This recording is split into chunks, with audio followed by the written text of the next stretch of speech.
O Estado de Direito fortalecido demanda uma autocontenção do Poder Judiciário. Tenho legitimidade para dizer isso, pois integro a mais alta corte no nosso país. O Estado de Direito não significa a prevalência da vontade ou das pré-compreensões dos intérpretes da lei. Eu tenho meus valores, eu tenho minhas pré-compreensões, mas eu devo servir a lei e a Constituição. Significa que o Judiciário não pode ser o fator de criação e inovação legislativa. O Estado de Direito impõe a autocontenção, o que se contrapõe ao ativismo judicial. O ativismo suprime, desconsidera e supera os consensos sociais estabelecidos pelos representantes periodicamente eleitos pelo verdadeiro detentor do poder, que é o povo. O ativismo judicial implica no reconhecimento implícito de que o judiciário tem a prevalência sobre os demais poderes. O ativismo implica na superação da vontade democrática, cujo consenso legítimo pode ser decidir, mas também pode ser não decidir. Eu posso garantir aos senhores e às senhoras que no Brasil o judiciário é independente e é corajoso. Os ataques podem continuar a ser realizados, de dentro ou de fora, pouco importa. O juiz que não resiste à pressão, que mude de profissão, tanto do ponto de vista econômico, político, social. Eu repito, independentemente dos vários problemas, quantos planos econômicos nós precisamos até chegar ao plano real, que debelou a inflação no Brasil e possibilitou uma nova forma de desenvolvimento. No campo, no ponto de vista político, nenhuma democracia no mundo, nenhuma grande democracia como o Brasil, sofreu 2 impeachments nesses 37 anos. De um presidente de direita, de uma presidente de esquerda. Os 2 impeachments foram julgados pelo Senado Federal. Os 2 presidentes foram depostos. Os vices assumiram e nós tivemos eleições assim que a data chegou. Ou seja, normalidade institucional, normalidade democrática não significa tranquilidade. Normalidade institucional, normalidade democrática significa saber reagir à turbulência. Saber reagir a partir exatamente do que as balizas constitucionais trouxeram. Nós temos ainda inúmeros problemas. Nós temos problemas de desigualdade social, nós temos problemas de analfabetismo, nós temos problemas na saúde. Mas se nós compararmos o que nós tínhamos antes da redemocratização com agora, o salto brasileiro foi um dos maiores de qualquer democracia do mundo. Nesses 37 anos, a universalização da saúde. Mas há problemas na saúde, há problemas no SUS. Durante a pandemia, nós verificamos como funcionou bem o SUS. Com todos os problemas de um país ainda economicamente não rico, diríamos assim, o nosso SUS funcionou perfeitamente. Nós tivemos a universalização da saúde, tivemos a universalização da educação. A taxa de analfabetismo até 88, mesmo do analfabetismo funcional, era gigantesca. Nós não tínhamos, nas eleições de 86, que foi a primeira em que os analfabetos votaram, mas até então nós não tínhamos 60% do povo brasileiro que votava. Nós avançamos também nisso. Temos problemas, temos, como eu disse, uma ainda grande desigualdade social, e temos, por óbvio, atualmente uma nociva polarização política que gera reflexos econômicos, gera reflexos sociais, gera reflexos familiares, pessoais, e que precisamos superar. Mas nós conseguimos. O Brasil, que infelizmente tem um histórico de golpes de Estado, o Brasil que tem um histórico de regimes de exceção, a República Brasileira começa em 1889 já em estado de sítio. Marechal Floriano sucede Marechal Deodoro, estado de sítio. Um leve período de normalidade, 15 anos de ditadura Vargas. Um outro período de semi-normalidade, aqueles que acompanham a história, a política sabem, que entre o final da ditadura Vargas e o início da ditadura militar, nenhum presidente da República conseguiu tomar posse se não tivesse apoio de uma ala das Forças Armadas. Vale lembrar o contragolpe feito para que Juscelino Kubitschek pudesse assumir. Aí tivemos 20 anos de estado de exceção, até que veio a redemocratização. Então, num país que infelizmente tem um histórico de golpismo, nós temos 37 anos de Estado democrático de direito e de estabilidade institucional. Eu repito, não significa tranquilidade, ou como na aeronáutica se diz, céu de brigadeiro, mas significa que nós temos mecanismos importantes, instrumentos necessários para garantir essa normalidade. E nesses momentos onde há intranquilidade, nesses momentos onde há necessidade da aplicação dos instrumentos que a Constituição prevê para garantia da estabilidade democrática, do fortalecimento das instituições, a história do Brasil e do mundo, a história nos ensina que impunidade, omissão e covardia podem, num primeiro momento, parecerem o caminho mais rápido, mais fácil para acabar com os problemas. É um caminho falso. Impunidade, omissão e covardia nunca deram certo na história para nenhum país do mundo. Todos os países que optaram por essa trinca de impunidade, de omissão e de covardia, acabaram corroendo os valores mais importantes da democracia.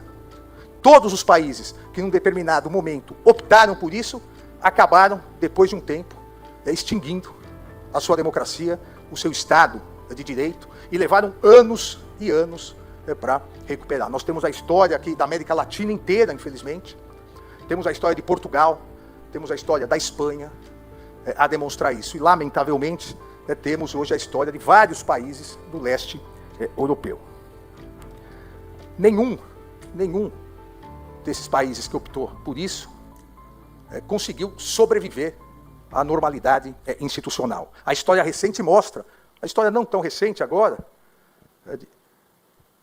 de 80 anos, a história mostra que os países, à época pré-Segunda Guerra, que optaram por isso, atacando os três pilares das democracias ocidentais, os pilares básicos, liberdade de imprensa, eleições livres e periódicas e independência do poder judiciário, ou do ramo judiciário, como se chama em países parlamentares, todos os países que atacaram esses três pilares sempre tiveram exatamente o mesmo discurso para acabar com a democracia, para acabar com a liberdade de imprensa, para extinguir as eleições livres e periódicas e para afastar esse obstáculo que é para uma autocracia a independência do poder judiciário. Sempre o mesmo discurso. O primeiro, sempre a confusão deliberada e dolosa entre liberdade de expressão com liberdade de agressão. Entre dizer que a livre manifestação de pensamento permite o discurso discriminatório, de ódio, misógino, racista, homofóbico, antissemita. Todos aqui se recordam de Goebbels. Uma mentira dita 1000 vezes vira uma verdade. E ele nem tinha, à época, os algoritmos direcionados ideologicamente das Big Techs. Imagina se tivesse. Essa confusão sempre foi feita para atacar os pilares da democracia. A história também demonstra que se tentou confundir algumas vezes, e o mundo, por causa desta confusão, o mundo sofreu.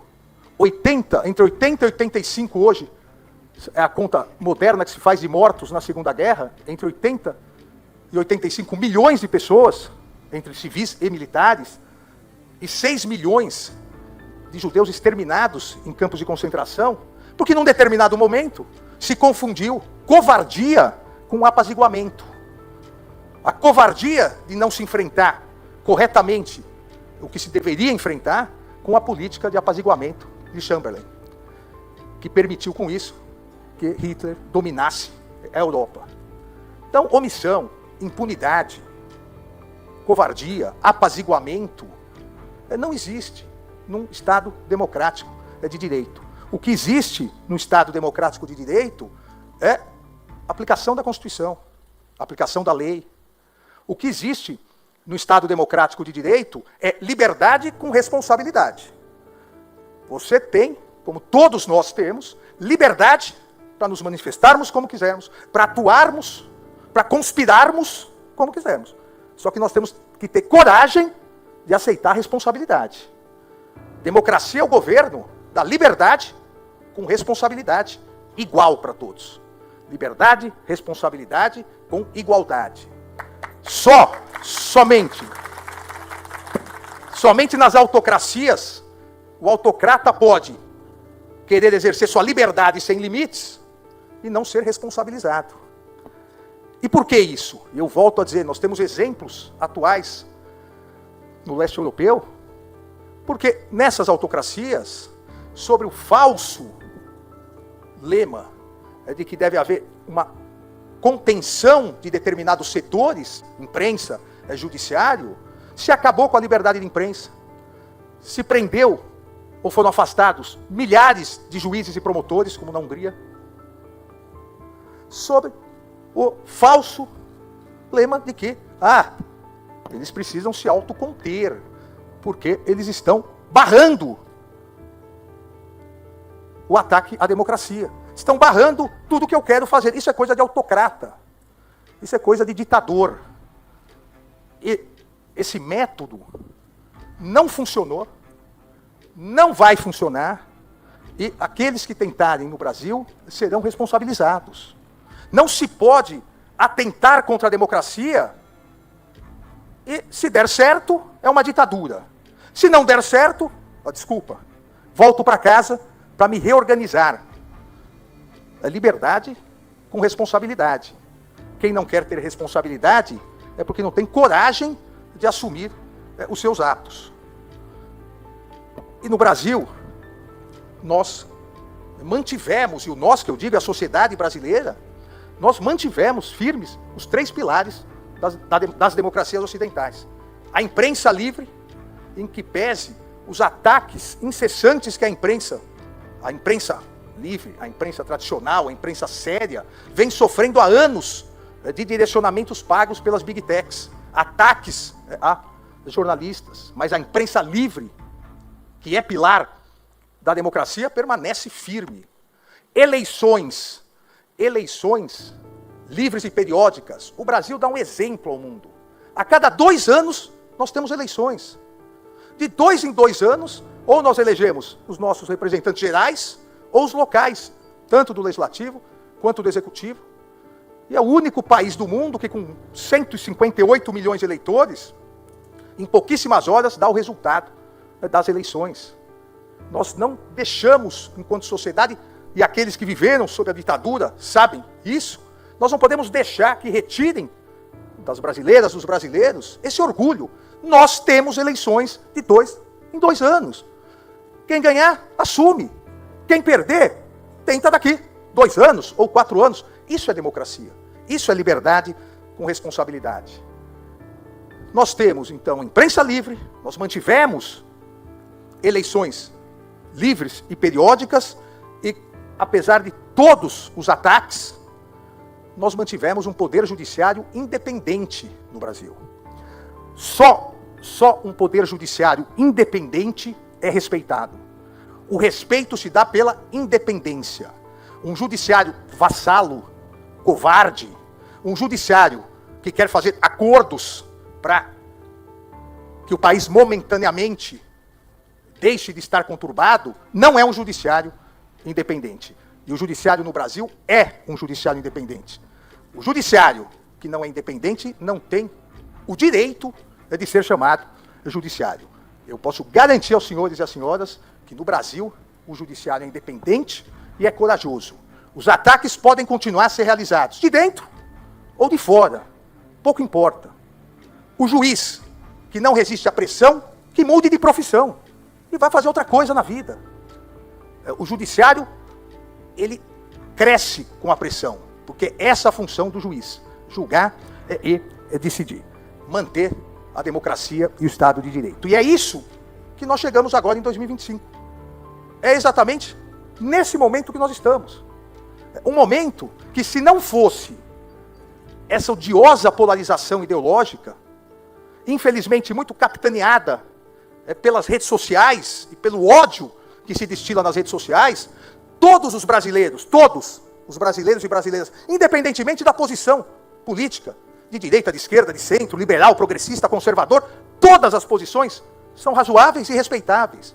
Se não fosse essa odiosa polarização, repito, insuflada pelo ódio das redes sociais, todos os brasileiros deveriam estar comemorando que o Brasil resistiu a ataques, que o Brasil passou, nesses 35 anos, diversas provações. E chegamos hoje, em 2025, como um Estado democrático de direito, com a imprensa livre, com eleições.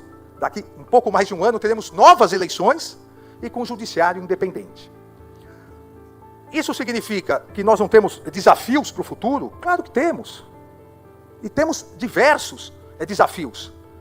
Todas as instituições, todos os poderes, a sociedade civil, todos nós temos que constantemente nos aperfeiçoar.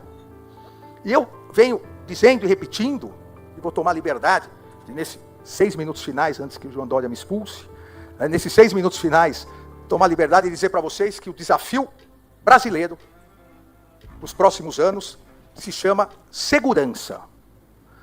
E segurança no seu tripé. Segurança institucional, segurança jurídica e segurança pública. Não há como um país avançar se nós não melhorarmos e consolidarmos essas 3 espécies de segurança. A segurança institucional é necessária com o fortalecimento dos 3 poderes, do fortalecimento e o equilíbrio entre os 3 poderes.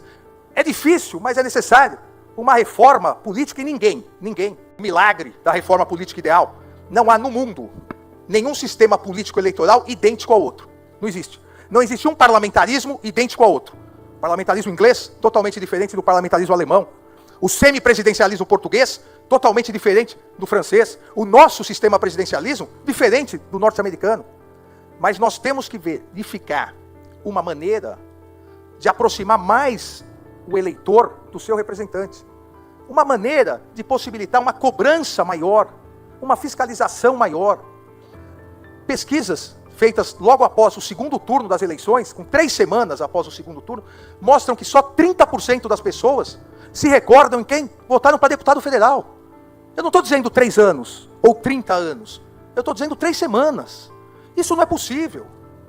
Então, o fortalecimento institucional, o fortalecimento da segurança institucional passa por a necessidade de aperfeiçoamento. Como também, e aqui o judiciário deve fazer uma meia-culpa, um dos 3 fatores mais importantes da segurança, a segurança jurídica.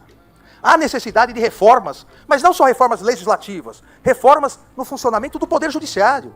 Não é possível, e eu digo isso com absoluta tranquilidade, eu fui promotor, instaurei inúmeros inquéritos civis, hoje sou ministro, faço parte do Judiciário, mas não é possível que a cada empreendimento haja um inquérito civil e eventualmente uma liminar, e que essa liminar demore anos para ser julgada e os investimentos fiquem parados. Não importa se está certo ou errado o investimento, importa que nós temos que alterar o funcionamento do judiciário para que se resolva logo. Você quer construir uma empresa, vai gerar milhares de empregos, milhões de impostos, desenvolvimento, e aí vem uma liminar, e para julgar, afinal leva 2, 3, 4 anos. Quem que vai investir no Brasil assim? Então é segurança jurídica. E isso é um grande desafio, mas será um grande desafio que nós vamos avançar. Eu digo nós, porque primeiro o ministro Fachin, que assume agora dia 29 de setembro, e eu assumo como vice-presidente do Supremo Tribunal Federal, e depois, na minha gestão, essa questão de segurança jurídica e segurança pública. Alguém poderia dizer aqui, o que o judiciário tem a ver com segurança pública? Tudo. Tem os prós e contras de você ter passado em vários locais do balcão. Eu, graças a Deus, passei por vários locais. Então, como disse, fui promotor, fui secretário de segurança, fui ministro da Justiça e Segurança nas Olimpíadas. E eu sempre defendi que segurança pública primária, óbvio que segurança pública com educação, desenvolvimento social, os índices de criminalidade diminuem. Mas o combate imediato à insegurança, sem o Poder Judiciário, sem o Ministério Público, fica capenga. A polícia tem que fazer o trabalho dela, mas a justiça também. E eu cito só 2 exemplos, para não me alongar muito. Audiência de custódia. A audiência de custódia não é um instrumento ruim. o desvirtuamento da audiência de custódia. A audiência de custódia, e lá atrás, quando saiu, e eu fui o primeiro secretário de Segurança Pública a instalar numa capital, o ministro Lewandowski, que à época era o presidente do Supremo, obrigado, e pediu, eu devo entender que a água eu posso falar mais à vontade. Eu chamei desde o início como um habeas corpus social.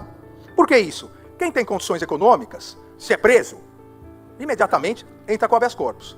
Infelizmente, e agora já vem melhorando em virtude da estruturação das defensorias públicas. Mas quem não tem, às vezes fica semanas. Então qual é a ideia? Você leva para ver a regularidade da prisão. Para ver se a prisão não teve abusos. O que não é possível, e por isso que eu digo, o instrumento é bom. Nós temos, enquanto judiciário, que evitar a deturpação. Não é possível que alguém, como numa cidade do interior do Ceará, que agora realmente eu não me lembro o nome, em um ano tenha passado por 76 audiências de custódia. É o recorde mundial. Dá mais de 6 audiências de custódia por mês. Olha, o juiz não pode, comete o crime, solta, comete o crime, solta. Então, nós temos, e o nós aqui é uma meia-culpa do judiciário, é que reestruturar comarcas. A ideia de um juiz em cada comarca, um juiz criminal, é uma ideia do século XIX. Várias mudanças foram feitas. Recentemente, acordo de não persecução penal para os crimes mais leves. Então, aquelas cidades menores, hoje, o juiz criminal está com pouco trabalho. Porque o que antes era toda uma instrução, testemunhas, sentença, vários habeas corpus, hoje é um acordo de não persecução penal. Então é a hora de reestruturar a justiça criminal. O crime grave, ele não é municipal, salvo um ou outro. Mas o crime grave hoje, o crime organizado, ele é intermunicipal. Vide o novo cangaço em alguns locais. É interestadual e é internacional. Então nós temos que regionalizar também o judiciário. Não há, e as senhoras e os senhores podem acreditar nisso, não há nenhum órgão de Estado que tenha um banco de dados, do ponto de vista criminal, maior que o judiciário. Nem a polícia, porque o judiciário tem todos os dados desde o início da investigação, durante toda a ação penal e durante toda a execução. Olha, o judiciário tem que começar a trabalhar com inteligência artificial esses dados, para que a justiça criminal seja mais eficiente. Então, há espaço para nós avançarmos também do ponto de vista do Poder Judiciário no combate à criminalidade organizada, na melhoria da segurança pública. Segurança institucional, segurança jurídica e segurança pública, com isso, se nós, os poderes se unirem em torno disso com a sociedade civil, nos próximos 10 anos nós vamos dar um salto gigantesco no Brasil. Muito obrigado pela atenção.